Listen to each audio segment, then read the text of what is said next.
చంపాలి అని పిలుపునిచ్చారు ఒక ధర్మగురువు. ధర్మప్రభువులు చంపడమే తెలుసు. ఈ రాజు, నీ రాజు, ఈ రాజుకు చంపటం కాదు, కమ్ రా అని మరణాన్ని ఆలింగనం చేసుకోవటం నేర్పించాడు. హల్లెలూయా. ఏం ఆలింగనం చేసుకోవటం నేర్పించాడు? మరణాన్ని ఆలింగనం చేసుకోవటం నేర్పించాడు. ఎందుకో తెలుసా? సొదొమ గొమొర్రా పట్టణాలకు భవిష్యత్తు లేదు, కానీ ఆ రాజ్యంలో అయినా ఈ రాష్ట్రంలో అయినా క్రైస్తవ సమాజానికి భవిష్యత్తు ఉంది. ఏంటా భవిష్యత్తు?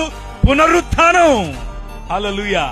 పునరుత్థానం కలిగి మనం లేవబోతున్నాం. పునరుత్థానం కలిగి మనం లేచినప్పుడు ఈ ప్రపంచం చూడబోతోంది ద కింగ్డమ్ ఆఫ్ గాడ్, దేవుని రాజ్యం. ఇది ప్రకటించడానికి మీ రాజు వచ్చాడు. మతం కడతానంటే ఎట్లా? మనం మతమూలం కాదు, రాజ్యం, దేవుని రాజ్యం, ద కింగ్డమ్ ఆఫ్ గాడ్.